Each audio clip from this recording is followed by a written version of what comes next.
Bonjour. Aujourd'hui, nous allons regarder les exercices divers des lois de probabilité qui se trouvent page 18. Le premier exercice, je lis l'énoncé.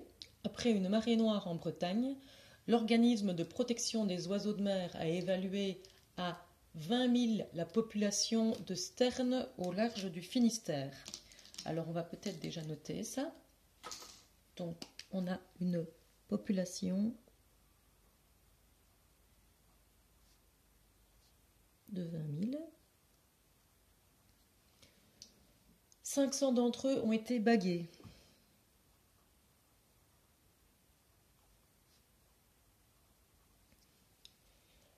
Alors, un an après, on capture 100 sternes.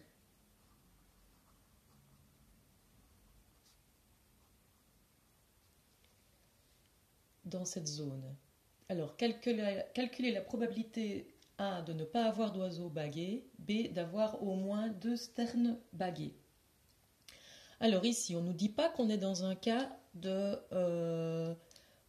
loi normale. Et on voit qu'on a quand même un grand nombre d'oiseaux. Donc on va plutôt opter pour une loi quand même de grand nombre. Et ici, en fait, la question est, est-ce qu'ils sont bagués, est-ce qu'ils ne sont pas bagués? Nous avons donc deux solutions possibles. On va donc partir sur une loi binomiale. Alors, dans la loi binomiale, il nous faut le nombre total d'oiseaux. Donc ici, le nombre total d'oiseaux qu'on va regarder, ce sont les 100 capturés, ce ne sont pas les 20 000. Et il va falloir qu'on trouve la probabilité d'avoir un oiseau bagué. Alors ici, ça va nous aider à calculer la probabilité. Combien est-ce qu'il y a d'oiseaux bagués? Il y en a 500 sur 20 000. Et ça fait 0,025. Donc ça, c'est la probabilité qui est ici.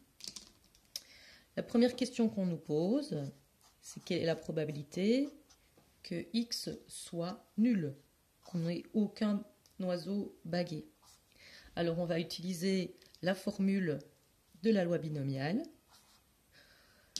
où on a une combinaison. Alors, donc sur 100, il nous en faut 0. Et puis alors, 1 moins 0,025, ça fait 0,975. Et là, il nous les faut tous. Il nous en faut 100 qui soient non bagués.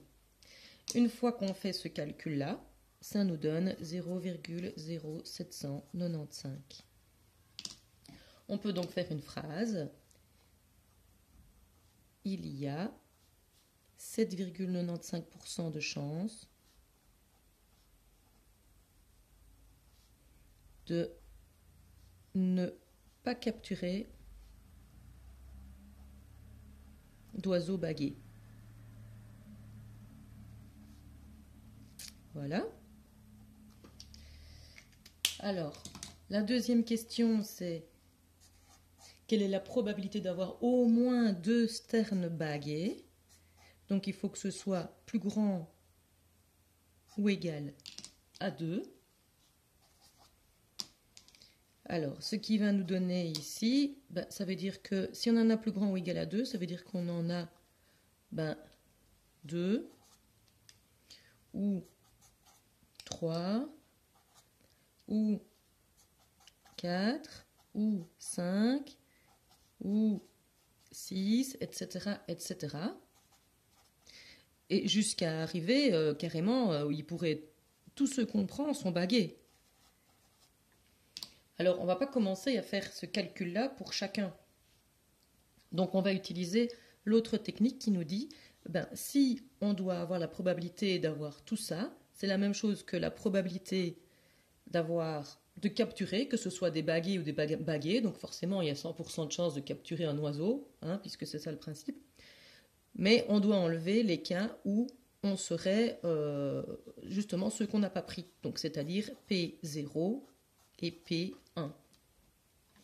la probabilité d'avoir 0 baguets et la probabilité d'en avoir 1. Alors, 0, on l'a déjà calculé ici au-dessus, on va le récupérer. Et celui-ci, ben, il va falloir refaire le calcul. Donc sur 100, il nous en faut 1. Et donc, il nous faut 99 qui ne sont pas bagués. Quand je fais ce calcul-ci, ça me donne 0,204. Et donc 1 moins tout ça, ça me donne 0,717. Petite phrase. Il y a 71,7% de chance de capturer au moins 2 oiseaux bagués.